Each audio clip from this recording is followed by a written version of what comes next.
오늘은 중화민족의 세계 지배 전략에 대해서 얘기할게요. 중화민족, 아니면 또 중국 공산당의 세계 지배 전략, 중국 공산당의 세계 지배 전략이에요. 지금 이거는 뭐 제가 전에도 조금씩 얘기했지만, 여러분 중국은 19세기에 이 서구 열강 때문에 이 중국의 이 자존심이 완전히 그냥 이 상처를 받고 꺾여졌어요. 아편전쟁도 그렇죠. 당시에 이제 서구가 이 중국을 마치 하이에나처럼 막 사방천재 물어뜯고, 이 중국 전역을 자기네들이 조차해가지고, 마치 그냥 중국이 자기네라 땅인 양, 그런 일이 있었단 말이에요. 우리가 이제 세계사 시간에 배웠듯이. 그때 이제 중국은 굉장히 자존심이 정말 확 꺾였어. 야, 우리가 세계 중심인데, 우리가 땅덩어리로 보나, 인구로 보나, 아니, 서구에 저렇게 우리가 이렇게 굴욕적으로, 이렇게 우리가 당해야 되나 하는 그게 굉장히 강했죠. 그런 뿌리가 있기 때문에, 이 사람들은, 이 중국 특히 공산당은, 우리가 이 세계를, 너희들이 그랬던 것처럼 우리가 이 세계를 한번 지배해보자는 그런 야망이 있어요. 그래서 중국 공산당은 모택동 시절부터 해가지고 등소평. 그래서 계속해서 이제 경제가 발전하면 돈이 생기죠. 돈이 생기면 이제, 군대를, 양성할 수 있고, 또 돈이 생기면은 그 돈을 가지고, 할 수 있는 일이 무진장한 거예요. 무한정으로 생기는 거예요. 이제 그 중에 하나가, 이 세상을 우리가 이제는 중국이라는 말 봐요. 중국. 가운데 나라. 세상의 중심이라는 거예요.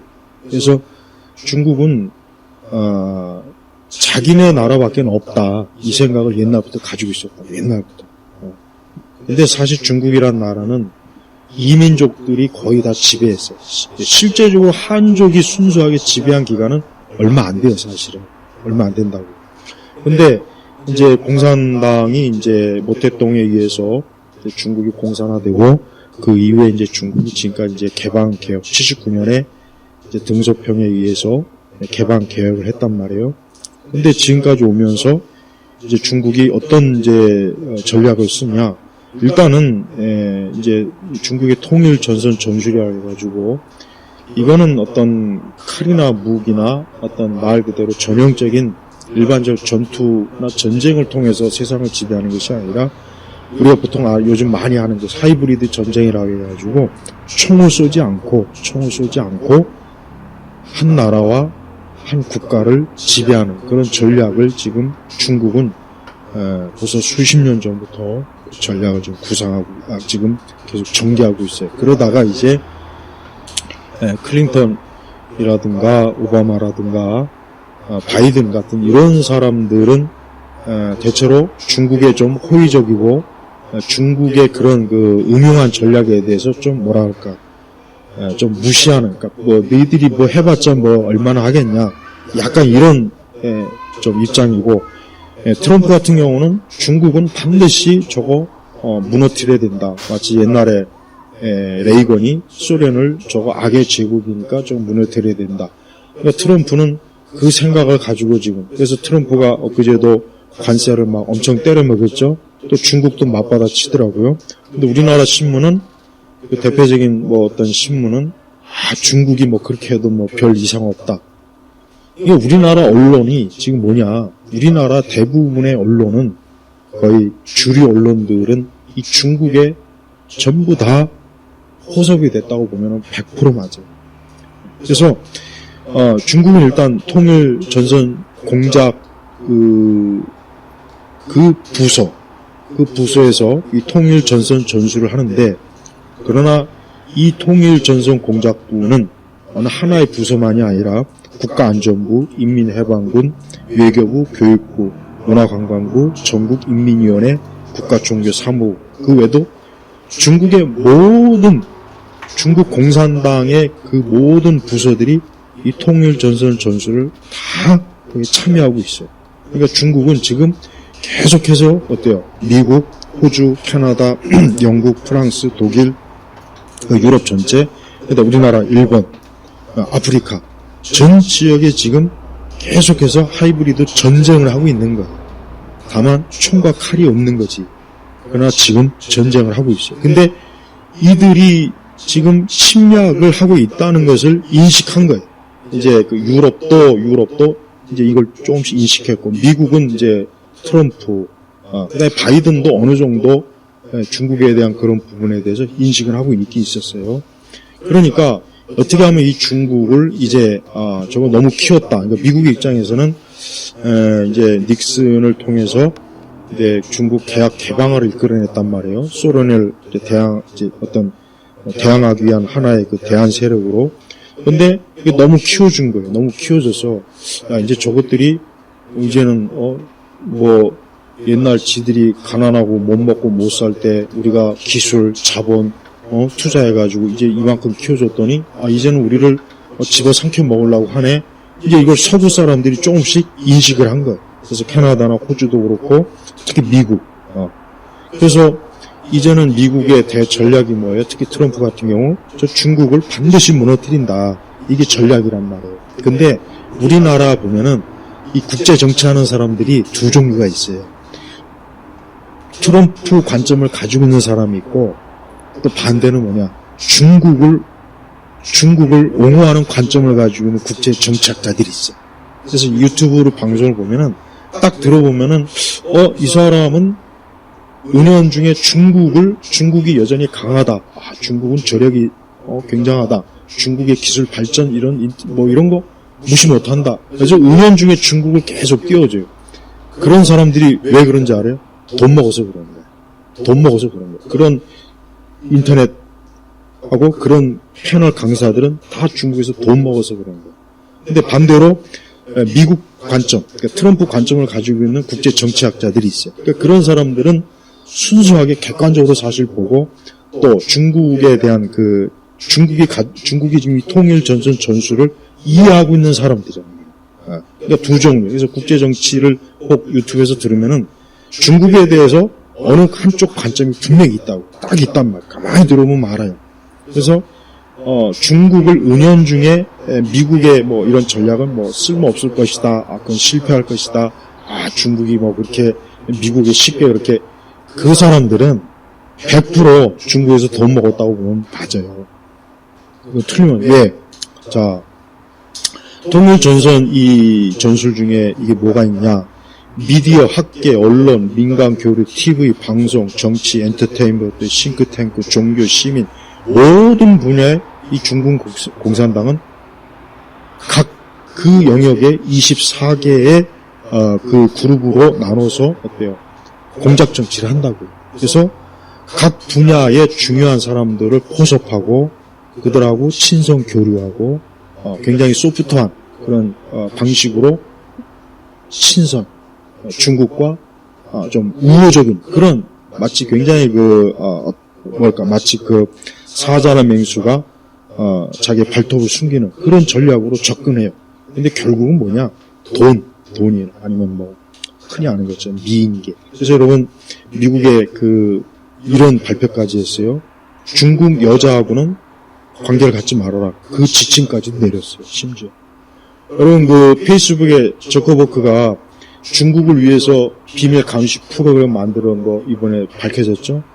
저커버크 아내가 누굽니까? 중국 여자라고. 딱 봐도 알죠. 그러니까 이 중국 사람이나 중국 여인, 중국 사람이 침투한 곳은 우리가 순수하게 이 사람이 그냥 뭐 그런 외국 사람이다 이렇게 보면은 그건 정말 순진한 거예요. 서양 사람들이 예를 들면 영국이나 미국 사람이나 프랑스 사람들이 그런 짓은 안 해요. 물론 그들도 스파이는 있지만 이 중국의 이런 통일 전선 전술과 같은 그런 야비한 짓은 중국처럼 그렇게까지 거의 전멸전으로 하지는 않는다는 얘기예요, 내 얘기. 근데 중국은 어때요? 외국에 파견된 대학생부터 해가지고 대사, 하여튼 웬만큼 중국에서 다른 나라 지역으로 온 사람들은 너나 나나 다 결국은 통일 전선 전술에 요원으로 보면은 돼요.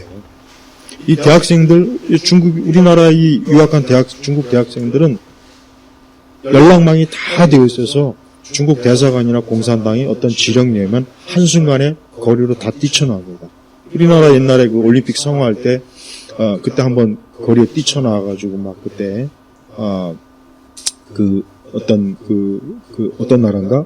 가지고 막 성화하니까 막 그 앞에 몰려들어갖고 막 함성지로, 그때 막 중국 유학생들이 막 수천 명이 떼거리로 나와가지고 그랬잖아. 근데 그때 우리나라 경찰들은 그거 그냥 가만히 내버려뒀어요. 난 그때도 저거 다 때려 두들겨 패봐가지고 다 어디서 감히 남의 나라에 와가지고, 국제 올림픽 행사 그 진행하는데, 그거를 강하게 다뤄야 되잖아요. 근데 그때도 이미 우리나라 정치권은 중국 앞에 바짝 수그린 그런 자세로 그냥 내버려뒀다. 난 그때도 화가 나더라고. 저것들이 어디서 감히, 우리나라 대학생들이 저 북경 거리에서 그럴 수 있을 것 같아요? 거기서 조금만 해도 벌써 공안이 어느새 나와도 다 잡아가요. 근데 봐, 이 중국은 대학생도 순수한 유학생이 아니란 말이에요. 그건 이미 벌써 중국 공산당의 그냥 뿌락지, 요원이라고 보면 됩니다. 근데 그런 일반 요원도 있겠지만 보이지 않는 요원, 그러니까 각 영역에 침투해서 그쪽 영역에 있는 가장 영향력 있는 사람한테 접근해서 어떤 우호적 접근, 그치 뭐 같이 식사를 나누고 어떤 사업, 비즈니스 뭐 이런 식으로 이제 접근하고, 그러다가 이제 좀 더 발전하면 막대한 돈을 주거나 아니면 미국에서 하는 것처럼 미인계를 써서 완전히 꼬투리를 잡아가지고 옴짝달싹 못하게. 호주에서도 그랬단 말이에요. 호주 정치인들도, 캐나다도 마찬가지고, 영국, 프랑스, 독일 다 그랬단 말이에요. 자, 이런 식으로 중국은 일단 어느 한 나라를 그냥 어떻게 가장 중요한 영역을, 그 모든 영역에 자기네 중국 그런 통일전선 전술 전략을 실제로 활용하는 그 전략으로 나아가서 밑바닥부터 어떻게 신중. 그래서 언론들은, 나도 언론을 이렇게 유심히 보면은 미국에 대해서는 굉장히, 우리나라 주요 언론도 미국에 대해서는 굉장히 뭐 트럼프가 나쁜 놈이다, 이상한 놈이다, 트럼프가 과격하다, 굉장히 거친 말을 해요, 언론들이. 옛날엔 안 그랬거든, 옛날 미국에 대해서. 뭐 20년, 30년 전에는. 근데 한 뭐 10여 년 전부터 보면은 중국을 뭐 G2라는 말은 우리나라밖에 안 써요. 외국에서는 G2라는 말 쓰지도 않아요. 어디 감히 미국과 상대해야 됩니까? 근데 우리는 괜히 중국을 미국과 유일하게 맞서는 초강대국으로 우리나라 스스로가 띄워주는 거예요. 왜 그렇게 했습니까? 중국에서 그렇게 하라고 요구한 거예요. 그래서 우리나라 사람들이 인식에, 야, 중국이 이제 미국에 버금가는 국제적 강한 강대국이구나, 그런 인식을 심어줘서 우리나라 사람들로 하여금 스스로 자발적으로 중국 앞에 굴종하도록 그렇게 만드는 거예요. 근데 이 모든 일에는 가장 큰 책임은 누구에겠느냐? 이 정치하는 놈들 때문에.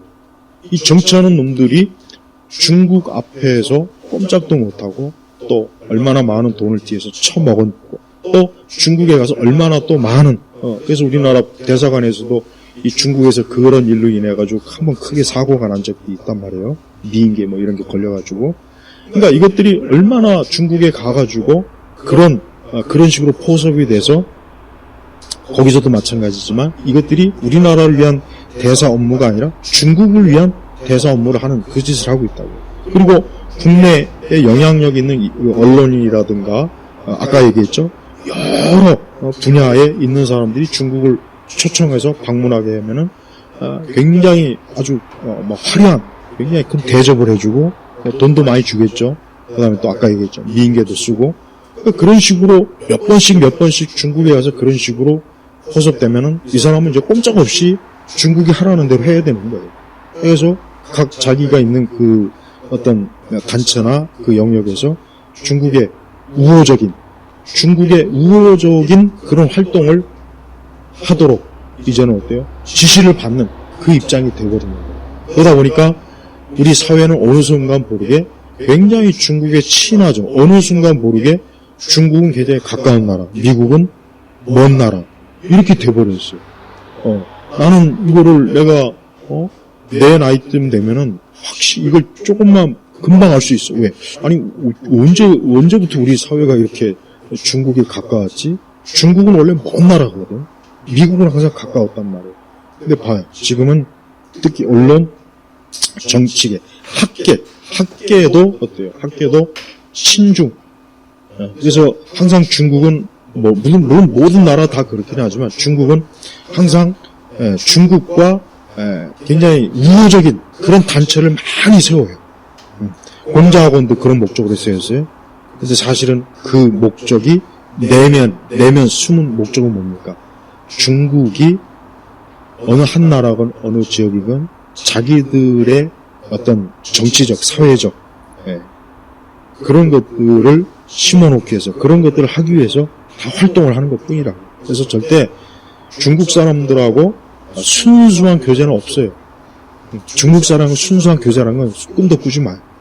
다 목적이 있고 다 이유가 있는 거고, 그 사람이 어떤 사회적 위치나 그 사람의 어떤 중요도에 따라 이 사람은 굉장히 중요한 관리를 다 받고 거기에 맞게 접근이 될 거란 말이에요. 우리 같은 평범한 사람들한테 접근할 일이 없으니까 그런 거 걱정 안 해도 되지만, 고위직, 어느 쪽이도 언론사 고위직, 언론사 주필, 사주, 언론사 굉장히 부장급들, 이런. 그 다음에 또 경찰이면은 사법부나 경찰이면, 역시 거기도 가장 고위직들.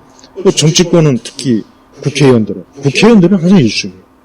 국회의원들은 제일 왜? 국회의원들은 법을 정하잖아요. 입법부라고. 그러니까 국회의원은 제일 첫 번째 밥이 되는 거예요. 중국 얘들한테. 그래서 국회의원들을 가장 먼저 포섭해요. 어떻게 포섭합니까? 그것도 별거 없어요. 국회의원들도 사람이니까 돈 주면 좋아하고. 왜? 돈은 정치 자금이니까. 정치인들은 돈이 있어야 되니까. 그러니까 그냥 돈 막대하게 퍼주고, 또 그것만 가지고는 안 되니까 역시 또 미인계도 써서 양쪽 다 코골을 딱 걸어가지고 여당이든 야당이든 다 중국에 의해 매수가 돼가지고 중국의 입맛대로 이 나라의 입법을 제정해서 중국의 우호적인 법을 정하는 거예요. 그래서 투표권 주고, 그 다음에 건강보험 혜택 받게 하고, 그 다음에 중국 이것들이 거래서 사고 쳐도 그렇게 과하게 법을 하지 않고 적당하게 해주고, 그 다음에 또 대림동이나 저런 중국 조선족들이 많은 지역은 거기서 자기들이 주민자치인이 뭐니 해가지고 한국 경찰이 별로 관여 못하게 이렇게 해버리고, 그리고 물론 어느 나라나 차이나타운이 있지만은 이 차이나타운이라는 것도 순수하게 보면 안 돼요. 결국 차이나타운은 중국이 거기서 자기네 땅이라고 선포하는 거랑 마찬가지란 말이에요. 그래서 나는 우리나라도 이 차이나타운 없애버려야 돼요. 차이나타운 같은 거 없애버리고, 이제 더 이상 내가 전에 얘기했잖아. 중국어 간판 싹 다 못하게 해야 돼. 한국어로 해라. 너희들이 여기에서 장사하려면 조선족도 마찬가지야. 딱 중국의 또 그 붉은 글씨, 한자, 간자체 절대 못 쓰게 해야 된다. 난 그리고 우리나라 그 지하철이나 이런 데 공공에 중국어 간자체 난 없애버렸으면 좋겠어. 니들이 오고 싶으면 우리말 배워서 와. 이래야 된다고. 난 일본 말은 찬성하지만 중국은 안 돼. 왜? 일본 애들은 우리나라 가지고 사고 그러진 않아요. 걔들은 굉장히 우리보다 더 의식이 높은데. 그러나 중국은 안 와가지고 여러분 이런 데 보면 알죠? 제도에서 똥 싸고 길거리에서 똥 싸고 진짜 그래요. 일본에서도 똥 싸고 그래가지고 영상 올라. 그거 사실이에요. 그거 연출한 게 아니라 사실이라고 그거. 그러니까 이 중국은 아직도 이 공산당의 지배를 너무 오래 받았기 때문에 의식이 우리하고는 틀린다고. 우리하고는 틀려요. 그래서 굉장히 무질서하고, 중국 애들이 지나간 자리 완전히 다 집을 렌트해줬거나 렌트하고 완전히 쓰레기가 돼가지고, 이건 돼지울간도 그거보단 깨끗할 정도로, 그 정도라고요. 예. 하지만 그것보다 더 지금 무서운 거는 그런 것보다는 중국이 결국은 뭐냐? 어느 영역이든 결국은 자기네가 세계에서 중심이 되고 나머지 모든 국가는 옛날 17세기, 18세기처럼 천자가 다스리고, 그러니까 중국의 시진핑이가 제일 위에는 천자 자리에 있고 나머지 수상이나 대통령은 제후가 돼가지고 중국을 섬겨라. 중국을 다스려라. 너희들은 우리의 봉적이 되어라. 이거에 결국 다른 거 아니라 이거란 말이에요. 이걸 하기 위해서, 이렇게 하기 위해서 어때요? 중국은 여론 조작도 하고 댓글 공작, 선거 개입, 친중 엘리트 그룹을 또 만들어. 친중 엘리트 그룹. 그래서 공부 잘하고 그런 우리 한국에 있으면, 대학생이 있으면 중국에서 장학금 줘갖고 북경대학이라든가 뭐 칭화대학이라든가 중국의 명문대학 있죠? 거기서 공부해서 박사학위 받고 그래서 다시 한국으로 오면 걔가 누구를 위해서 일하겠습니까? 중국을 위해서 일한다. 중국을 위해서 일한다. 그래서 그런 애들이 우리 한국의 주요 아주 중요한 어떤 공적 영역, 사적 영역의 기관에 들어와서 책임자의 자리에 있으면 어떻게 되겠습니까? 중국의 이익을 위해서 일하지 한국의 이익을 위해서 일하지는 않는다고. 그렇게 만들어버린다고, 쟤들은. 그러니까 결국 그렇게 되면은 시간이 가면 어떻게 되겠어요? 어느새 모르게 우리 대한민국 사람들은 2류, 3류 취급받고 오히려 중국 사람들이 오히려 이 나라의 주인이냐, 이 나라의 VIP냐 그런 취급을 받게 돼 있단 말이에요. 그래서 지금 이제 4월 달부터 또 무비자로 그냥 막 이제 중국이 막 들어오게 하잖아요. 중국이 지금 이 대학생들이 취업도 안 되고 지금 경기가 안 좋아요. 자꾸 중국을 뭐 좋다 이 조선일보가 그러더라고요. 뭐 트럼프가 그렇게 해도 문제 없다는 식으로 또 엄청나게 어제자 신문에 전면에 나왔더라고요. 내가 그래서 보면서 이것들이 이놈들이 이게 뒤에서 돈을 얼마나 받아 처먹길래 걔네들이 기사를 그냥 뭐 순수하게 객관적으로 냈겠을까요? 아니죠.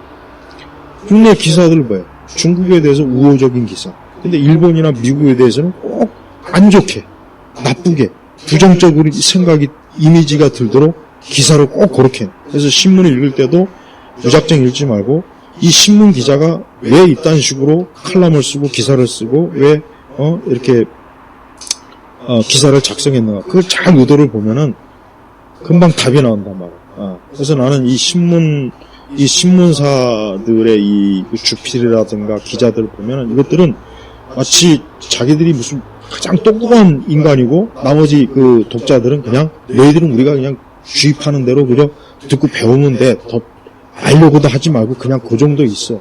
딱 이런 생각이 들어. 웃기는 놈들이에요. 웃기는 놈들. 그러니까 지들이 뭐나 되느냐.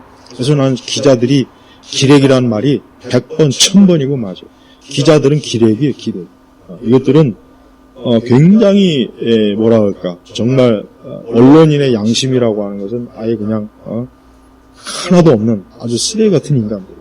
특히 중국의 뒷돈을 받고 그런 식으로 친중적인 관점의 기사를 자꾸 써내는 거. 그다음에 우리가 사드 때도 이 사드라는 건 주권을 침해하는 건데 물론 그때가 이제 문재인 정권이니까 뭐 더 그렇겠지만은 이 신문조차도 만약에 일본이 그랬다면 가만히 있겠어요? 그런데도 이 중국에 대해서 이 사드 배치하는 것을 굉장히 참 뭐랄까 차분한 기사를 내더라. 차분하게. 이게 잘못된 거죠. 일본에 대해서 하면 조금만 하면 막 그냥 뭐 반일이 어쩌고 저쩌고 막 죽창가를 그지랄 하면서 중국이 우리의 자존심이나 우리의 주권을 건드는 행위에 대해서는 별로 말을 안 해요. 엊그제 중국 대사가 그랬단 말이에요. 한국의 그 트럼프가 유해 조치한 건 그럼 우리 중국 덕분이라고. 이 대사란 놈이 어디서 감히. 그러니까 이 중국 대사 이놈의 눈안에는 우리나라가 옛날 조선이에요, 조선. 야, 너희들 우리 황제 앞에서 천안문 바깥에서도 무릎 꿇고 절하고 온 너희들이잖아. 이 중국 대사란 놈은 지금도 그런 마인드를 가지고 있어요. 근데 이 중국 대사는 이 중국은 또 유럽이나 미국이나 일본은 굉장히 고위급 정치인을 보내지만 우리나라는 369만 보내.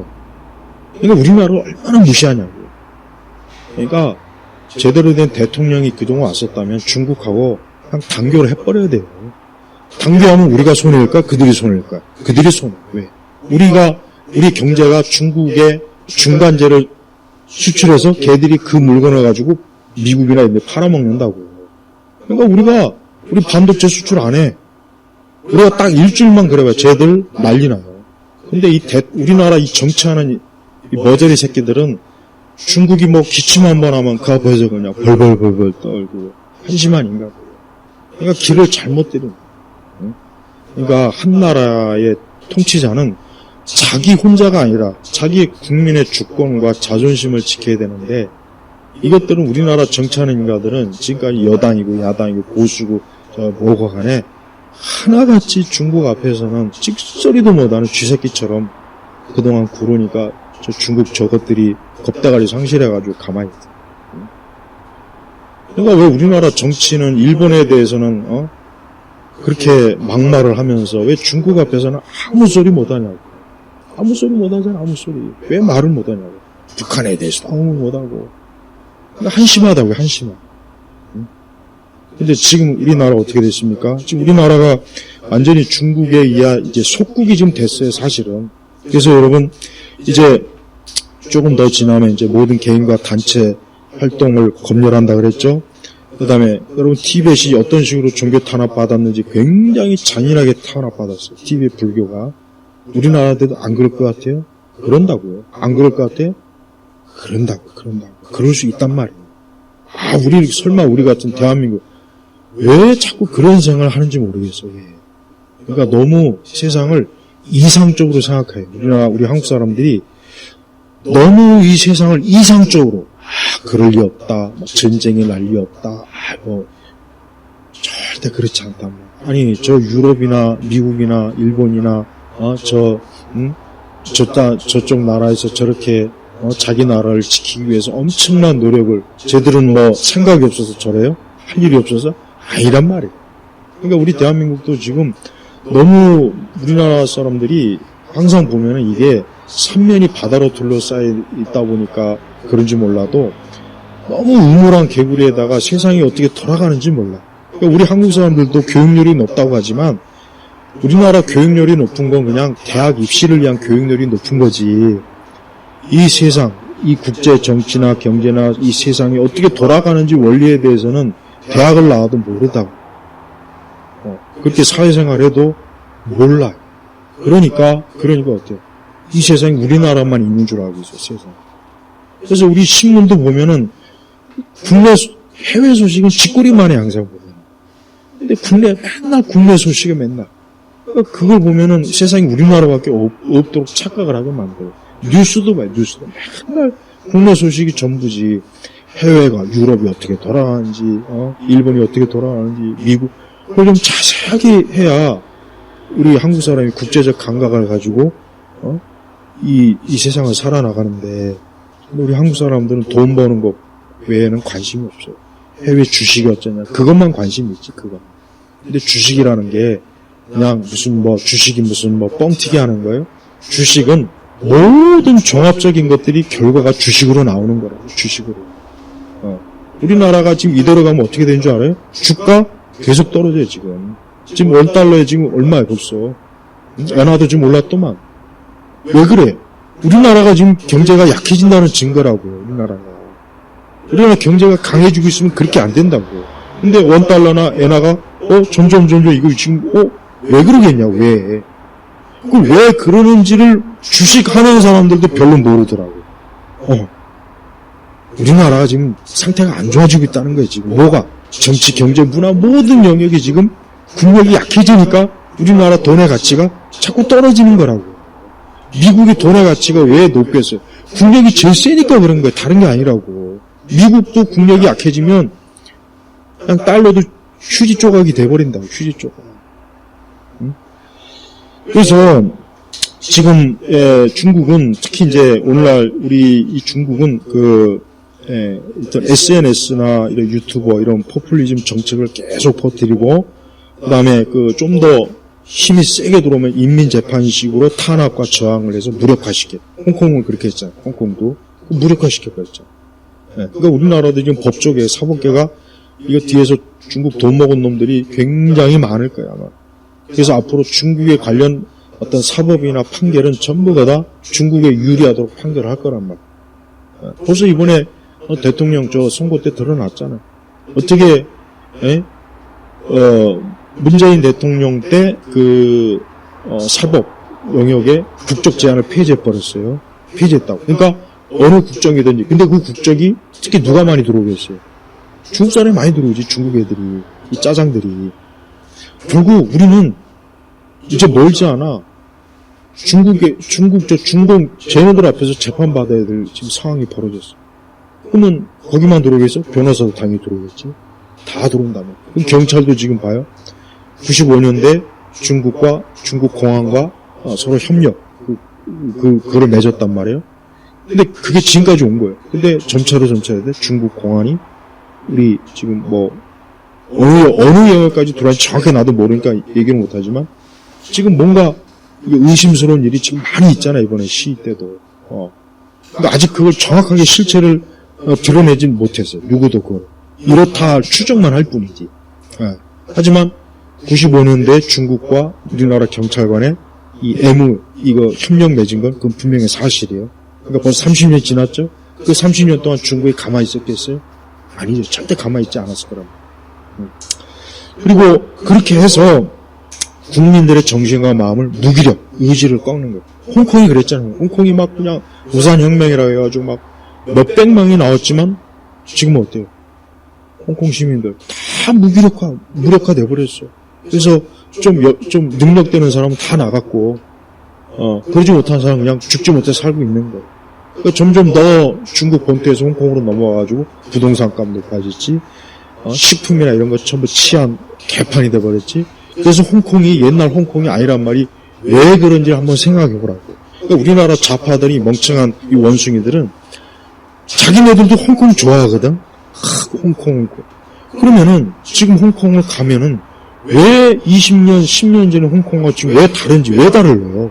지들이 좋아하는 좌파 빨갱이 때문에 그런지를 생각을 못하는 거예요. 그러니까 우리나라도 지금 이런 식으로 가면은 그나마 있던 이 도시에 이런 우리나라 이 깨끗한 도시, 그나마 깨끗하고 활력 있는, 그나마 아직 이거 싹 다 죽어버려. 싹 다 죽어. 머리 지저분해지죠. 응? 이 거리나 이런 것들이 시설이 제대로 안 돼가지고 엉망진창이 돼버린다. 그러니까 중국은 국민들의 정신과 마음, 무력, 의지를 꺾기 위해서 뭘 하느냐? 일단 마약을 많이 퍼뜨려. 그래서 내가 볼 때 우리나라는 마약으로 무너뜨리기 가장 좋은 나라예요. 왜? 우리나라 사람들이 술 좋아하죠. 노는 거 좋아하지. 우리나라 사람들이 이 파티, 외국식으로 파티, 흥청망청하는 걸 좋아하잖아요, 우리나라 사람들이. 그럼 거기에 가장 좋은 게 뭐겠어요? 마약을 대주는 거예요, 마약. 지금 마약이 엄청나요. 밝혀진 것만 해도 100만 명이에요. 밝혀진 것만 해도 100만 명이 지금, 근데 밝혀지지 않은 것까지 합치면 그 10배가 된다는 얘기가 있어요, 전문가들. 이 마약은 한 나라를 그냥 한순간에 그냥 무너뜨리에 가장 좋은 게 마약이라고. 그러니까 중국이 이런 마약이라든가 이런 것들을 공급하고, 그 다음에 중국이 경제 사회 활력을 무너뜨려서 우리나라 사람들이 더 이상 어떤 그 정신이나 마음이나 이 활동력을 확 죽여버린다. 근데 우리나라 지금 트럼프가 대통령 된 뒤로 우리나라 대기업이 국내에 투자는 안 하고 미국으로 투자 많이. 왜? 우리나라 노조가 워낙 개지랄 떠니까. 그리고 우리나라 지금 생산 설비 전부 로봇으로 다 바꾸고 있어요, 지금. 근데 사람이, 이 노조 때문에 이게 기업이 안 되는 걸 너무 잘하니까, 이제는 할 수 있는 한 최대한, 어때요? 로봇으로 다 대체. 그래서 아마 이제 앞으로, 아까도 내가 우리 점심시간 때 얘기했지만, 웬만한 육체 노동도 로봇이 다 하게 돼 있어요, 이제. 앞으로 5년, 10년 되면은, 우리 사람이 할 수 있는 모든 대부분의 일은 로봇이 다 하게 돼 있어요. 지금 기술이 그렇게 지금 나오고 있다고. 그러니까 앞으로 중국에 지금 이런 공장이 있어요. 사람이 없는 그런 공장. 무슨 팩토리라고 했는데 사람이 없어. 관리자 한두 명만 있어요. 저녁에 불이 다 꺼져 있고 낮에도 24시간 굴러가는데 1초에 아이폰을 1초에 한 대인가 두 대씩 뽑는다고 하더라고. 그래가지고 사람이 없어, 사람. 왜? 사람이 없어도 굴러가는 공장이. 앞으로 그런 공장들이 이제 우리나라도 이제 계속 세워. 그러면 그 많은 노동자들을 일하는 사람들이 어디가 있겠습니까? 길거리에 나왔는 거예요. 길거리에 나왔는다고. 근데 이런 얘기를 하면 아직도 안 믿는 사람이 진짜 많더라고요. 우리가 이제 앞으로 또 뭘 알아야 되냐면, 일단 여론, 아까 잠깐 언론을 얘기했지만은 한 사회를 지배하려면 언론을 확 잡아야 돼. 왜? 언론은 선전선동의 가장 좋은 효과적인 도구이기 때문에 유튜브, SNS, 카톡 뭐 이런 것들, 그 다음에 신문, 방송, 라디오 이런 것들을 사람들이 이걸 통해서 사람들을 조정해가지고 사람들의 의식을 바꾸고 생각을 바꾸고 어떤 특정 관점을 계속 주입시키는 거야. 중국이 발전한다, 좋은 나라다, 우리가 중국처럼 돼야 된다. 이런 식으로 은연중에 자꾸 방송을 내보내면 어떻게 돼? 그럼 사람들은 받아들이게 돼 있단 말이야. 드라마도 그렇고 우리나라 이런데 드라마 보면은 이런 전통 조선시대 배경으로 하는 거 보면은 이 복장이 우리나라 전통 복장이 아니고 중국식 복장이 많이 나와요. 이상하게 섞인 거. 그러니까 밑도 끝도 없는 이 믹스된 복장이 나오는 거예요. 그러다 이제 나중에 중국 복장이 확 돌아가요. 그래도 사람들은 그러더니. 그리고 이제 헐리우드에서 재미없는 영화는 어떤 영화냐? 중국인이 나오면 재미없는 영화예요. 근데 돈은 받지만 중국이 나오면은 나도 헐리우드 영화보다 딱 중국 애가 나오면은 에이 확 꺼버려요. 왜? 이 영화 재미가 없거든. 그냥 돈 주니까 투자해주니까 중국 사람 한두 명 배우 섭외해서 그냥 집어넣는 거예요. 근데도 헐리우드가 투자받기 위해서 그런 짓을 해요. 그런 짓을 한다고. 그 다음에 이제 중요한 게 뭐냐면 토지 공유제. 이 토지 공유제란 뭐냐. 중국은 땅이 국가의 땅이란 말이에요. 그래서 국가에서 불알해줘요. 그래서 그걸 받아서 돈 내고 땅을 사는 거예요. 기간이 지나면 다시 국가가 다시 회수해요. 근데 문제는 뭐냐. 우리나라도 토지 공유제를 지금 자꾸 하자고 그러잖아요. 그 중국에 가서 배운 거예요. 중국식 사회주의를 가서 우리나라에도 도입하려고 배운 거예요. 이것들이 정치하는 것들이. 그래서 자꾸 토지 이 공유제를 하자. 그래서 땅을 근데 국가가 어떻게 빼냐. 다른 거 없어요. 토지세를 왕창 물면은 알아서 국가의 땅이 돼버려요. 왜? 내가 개인이 갖고 있어서 드는 비용보다 국가에다 차라리 파는 비용이 더 수익이 나주면 당연히 팔지 그걸 가지고 있겠냐. 그러니까 그런 식으로 해서 땅 가진 사람들한테 엄청난 세금을 막 때려버리면은 어느 누구도 그걸 가지고 있지 못하지. 다 팔아버리죠. 그럼 국가 소유가 되면 어때요? 그럼 국가가 땅 장사를 하는 거야, 이제 국가가. 그래서 개인이나, 근데 이게 어떻게 되느냐. 거기에서 엄청난 뇌물이 무지막지하게 들어요. 그래서 중국은 동사무소 직원도 한 100억씩 헤쳐먹는다고 그래요. 100억. 동사무소, 우리 식으로 하면은 이 지역센터 직원 정도밖에 안 되는 직인데 100억씩, 우리 돈으로 100억씩 해먹을 수 있대. 더 높으면 막 조 단위로 해먹어. 몇백 조도 해먹는 거야, 몇백 조. 우리나라도 그렇게 돼요. 누가? 이 사회주의 공산당 물을 먹은 그 인간들만 그렇게 배 터지게 먹을 수 있는 사회. 그리고 지금 보니까 좌파들이 그 정책 보니까 전부 다 지금 중국식 그 사회주의 통치 시스템을 그대로 데려오고 있잖아요. 그래서 앞으로 건물 가진 사람, 땅 가진 사람, 앞으로 세금 엄청나게 뜯겨 나갈 거예요. 그리고 여러분들 아마 직장에서 이 월급 명세서 딱 보면 아마 문재인 정권 때부터 지금까지 보면 세금이 아마 계속 올랐다는 거 아마 눈으로 파악할 수가 있어요. 세금이 점점 올라요. 소득세부터 해가지고. 왜? 많이 퍼줘야 되니까 일단 많이 퍼줘야 사람들이 좋아하잖아. 그렇지만 많이 퍼주고 또 다시 뒤에서 다시 많이 뜯어요. 그런 구조가 몇 년 가면 이제 그때는 이제 전부가 다 거지가 되는 거예요. 거지. 그래서 우리나라가 베네수엘라 가는 거는 우리나라는 일도 아니에요. 베네수엘라는 석유라도 나오지. 물론 질이 뭐 그렇게 좋은 건 아니지만 우리는 석유도 안 나요 지금. 그리고 없잖아. 그리고 이제 이렇게 토지 공유제하고 세금 폭동, 사유재산을 점점 못 가지게 만든다. 이 중국식 사회주의는 사유재산이라는 개념 자체를 사람들이 못하게 만들어. 그래서 공유재산 해주고 결국 중상층을 싹 다 파괴시켜야 어때요? 이제는 말 잘 듣는 노예, 개돼지가 되는 거예요. 그 다음에 해외 두뇌 유출로 국가발전처에. 당연히 봐요. 이제 좀 더 자기가 외국으로 나갈 수 있는 기술과 능력과 지식이 되면 나가지. 여기서 계속해서 거지처럼 세금 뜯기면서 살겠어요? 안 살지. 누가 살겠냐. 나 같아도 안 살지. 외국으로 나가버리지. 그럼 어떻게 되겠어요? 한 나라의 인재들이 빠져나가면 발전이 없는 거예요, 나라가. 발전이 없는 거라고. 그러니까 결국은 홍콩도 그렇지만, 베네수엘라도 마찬가지요. 해 나갈 수 있는 그런 기술과 능력과 그런 게 있는 사람들은 다 빠져나갔어요. 그 안에 있는 사람은 그런 능력이 없으니까 못 나가서 거기서 그냥 개 돼지로 그냥 죽지 못해서 하는 거란 말이에요, 지금. 근데 우리나라도 이제 그렇게 될 거예요, 앞으로. 된다고, 지금. 그럴 조짐이 보여요. 지금 아마 조금이라도 자기가 해외 나갈 수 있는 능력이 되는 사람들은 내가 볼 때는 머릿속으로 아마 엄청나게 계산할 거예요. 내가 지금 여기 있어야 되느냐, 나가야 되느냐, 아마 머릿속으로 지금 아마 복잡할 거예요, 지금. 그래서 아마 자기 나름대로 무슨 계획을 세우긴 세울 거라는 거예요. 특히 젊은 층들, 30대, 아니 40대 이런 층들. 네. 그리고 돈 많은 사람은 나가지 있질 않아요. 여기 뭐하러 있어. 그 다음에 이제 상권분립. 우리가 민주주의 사회 정부는 기본이 상권분립이란 말이에요. 입법, 사법, 행정.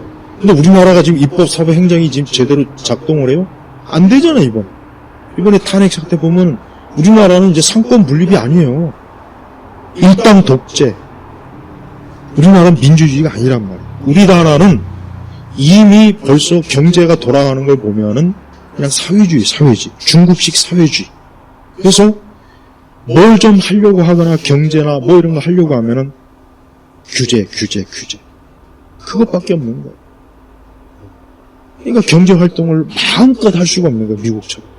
쉽게 사람을 잘리지도 못하고, 그러니까 이게 이 노동법이라든가 이 노동단체, 노조의 입김이 너무 강하니까 기업들이 기업을 하기가 힘들어요. 그러니까 이번에 현대가 미국에다 왕창 투자했잖아요. 왜?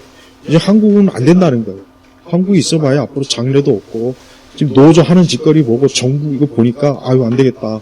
그러니까 미국이 왕창 투자해가지고 자본을 빼돌리는 거예요. 그렇게 해서 이제 우리 한국은 공장 점점 줄여나가고 있는 공장도 로봇으로 다 대체하고. 그럼 어떻게 해야 돼 우리가? 대학 졸업하면 뭐 할 거냐고. 갈 데가 없어요. 대학은 졸업하면 뭐해? 갈 데가 있어야지. 지금 그렇게 된단 말이에요. 이게 멀지 않았어요. 그래서 상권 분립이 되는 그 순간, 상권 분립이 지금 우리나라처럼 이렇게 유명무실해지면 어떻게 되느냐, 사회가. 엉망이 되는 거예요. 그때 약육강식이 돼버려서 이제는 진짜 힘 있는 자만 살고 힘 없는 자들은 바닥에서 기해야 돼요. 이게 좀 큰일이에요. 네. 그래서 우리나라는 현재 누가 망쳐? 입법부가 국회가 나라를 다 망쳐버렸어요. 그 다음에 거기에 사법부. 그러니까 사실은 원래 행정부가 한 나라를 이끄는데 우리나라는 어느 순간부터 입법, 사법이 나라를 완전히 망쳐버렸어요. 어떻게 8명의 법관이 어떻게 대통령을 파면시켜서 끌어내립니까? 그럼 뭐예요? 재판관이 왕이네. 재판장이 이제 왕이 아니고.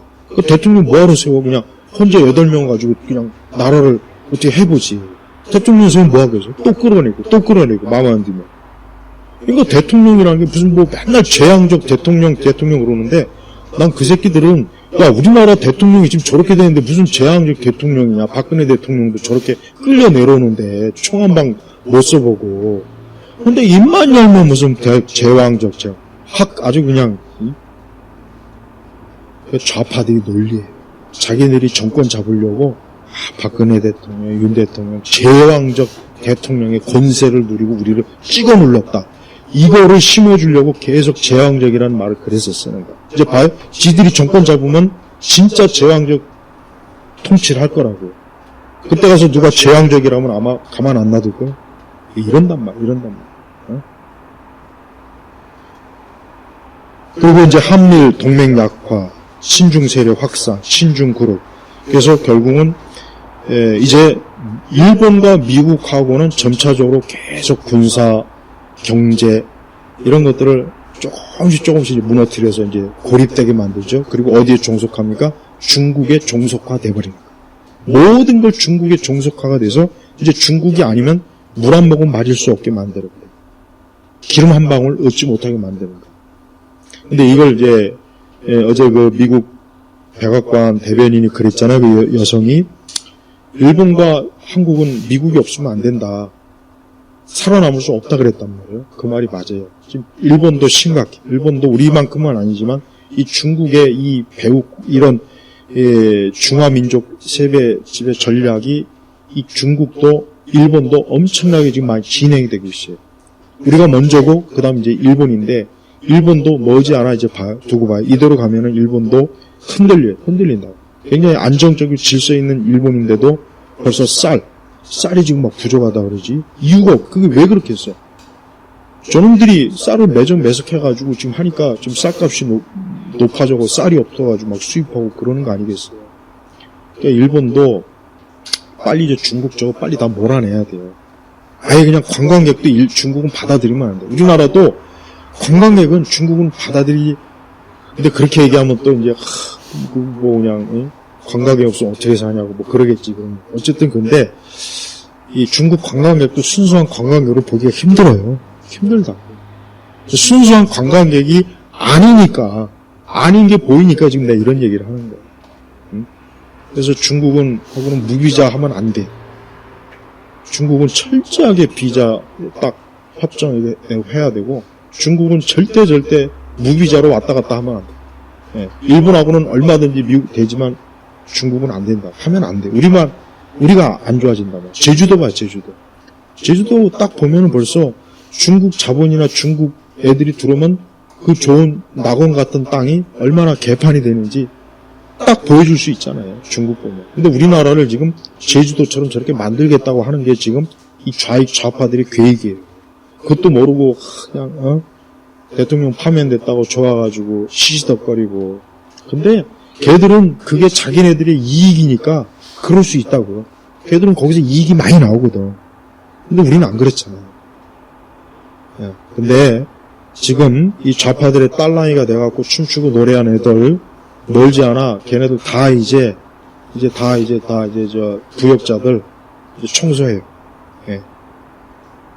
공산당의 이 수법이 뭡니까? 실컷 이용하다가 결국은 나중에 어때요? 때가 되면 끊어버리는 거예요. 죽여버리는 거, 없애버리는 거예요. 왜? 그래야 더 윗대가리 놈들이 이익을 더 많이 차지하니까. 그게 전략이란 말이에요. 항상 그랬어요. 늘 그랬다고. 저 북한도 그렇고, 옛날 소련도 그렇고, 그리고 이제 모든 규법, 법, 윤리, 시간, 장소, 대상을 이제는 철저하게 중국식 사회주의로 정해서 이제 더 이상 우리나라가 자유민주주의가 아니라 우리도 너무나 많은 통제, 알 수 없는, 전에는 있지도 않은 이상한 법과 규제가 들어와가지고 우리 일상생활을 힘들게 굉장히 제한적으로 만들 그런 것들이 이제 하나하나 차근차근 들어올 거라고. 근데 그때는 이미 늦었어요. 늦고 힘들어요.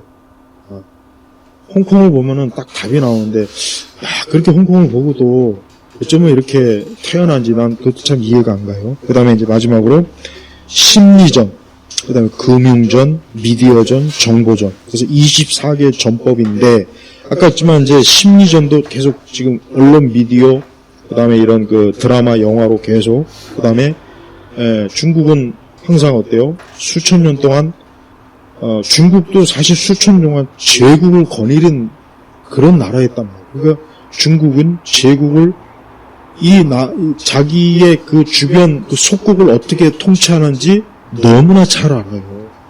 우리나라도 그렇게 수백 년이 뭐예요, 그냥. 통치를 받았잖아.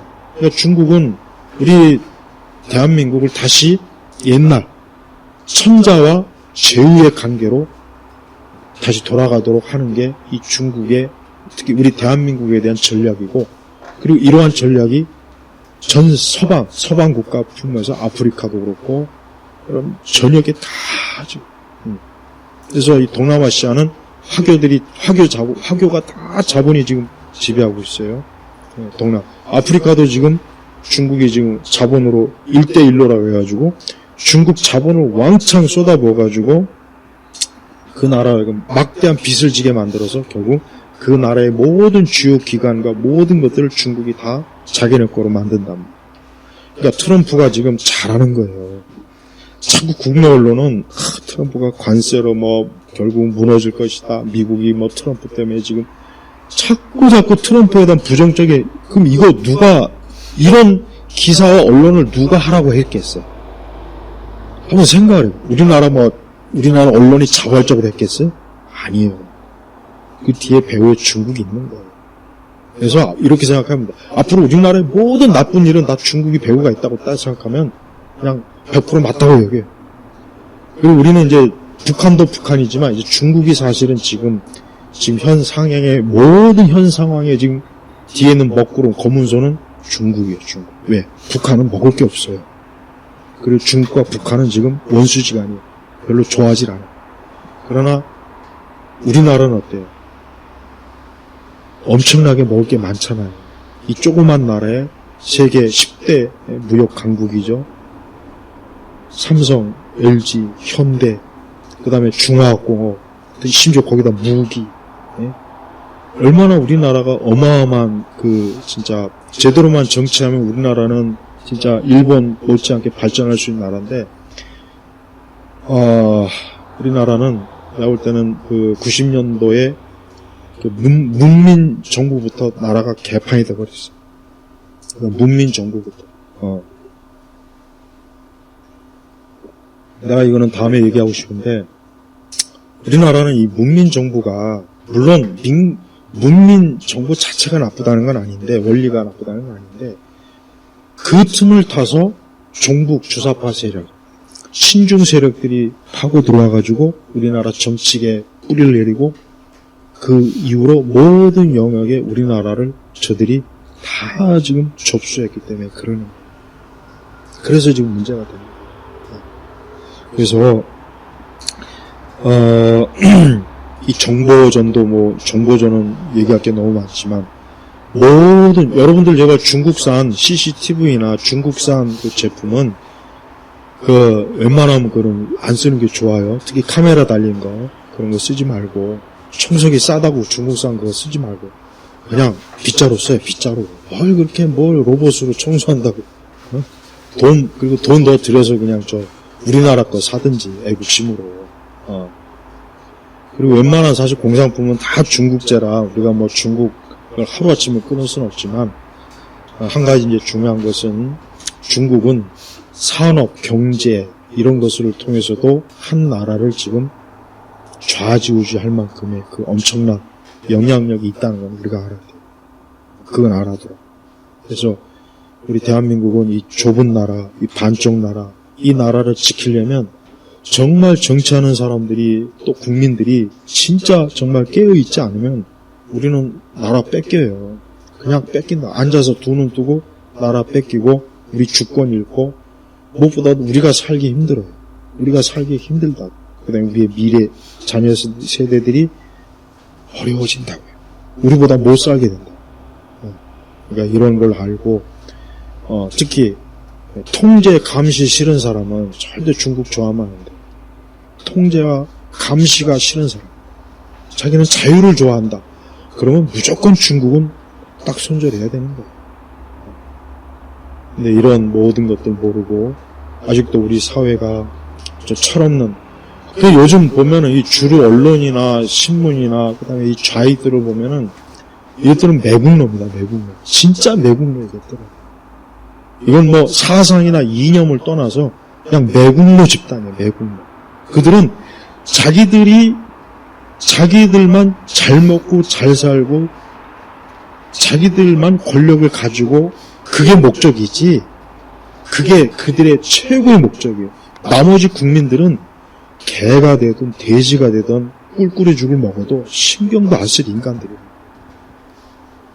그러니까 기독교적으로 맞지 않잖아요. 성경은 네 이웃을 내 몸같이 사랑하고 있는데, 이 좌익들은 자기만 사랑하는 거예요. 좌익. 이 공산주의 빨갱이들은 말로는 인민의 어쩌고 저쩌고 뭐 대중이 어쩌고 그렇지만 사실은 뭐냐, 자기만 살고 남은 죽이자. 내가 살기 위해서 남은 죽이자. 이게 공산주의 원리예요.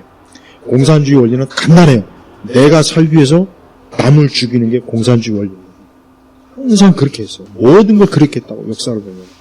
예. 우리 우파 진영은 열심히 공부 좀 많이 하고 책 많이 읽어야 돼요. 공부 안 하고 책 안 읽으면은 그냥 몸만 가지고 하면 안 돼요. 난 우리 우파 진영 왜 이명만 이 지경이 됐느냐? 공부 안 해서 그래. 책 안 읽고 공부 안 하고 책 안 읽고 그러니까 그냥 맨날 좌파들한테 맨날 당하는 거예요. 좌파들은 나쁜 거지만 열심히 나름대로 공부하거든. 근데 우파는 공부를 안 해요. 그래서 박근혜 대통령 때도 당했고 이번에도 당하는 거예요. 그러니까 우리 우파는 좀 열심히 좀 공부하고 열심히 좀 시간이 걸리겠지만 열심히 공부해서 열심히 이런 부분에 좀 지적으로 좀 많이 하고 또 그러면서 활동하면서 우리가 이겨나가야지. 지금 2030 세대들이 해야 될 건 이런 일을 열심히 연구해야 돼요. 공부해야 돼요. 하루에 몇 시간씩 책을 읽고 그래서 올바른 정치, 이념, 사상, 사회 이걸 배워야 된다고. 그걸 해줄 수 있는 가장 좋은 곳은 어디냐? 교회예요, 교회. 왜? 여기 성경에서 모든 게 나오니까. 응? 근데 우리나라 교회는 맨날 그냥 기복주의적인 것만 교회에서 주구장창 했지. 이런 걸 안 가르치니까.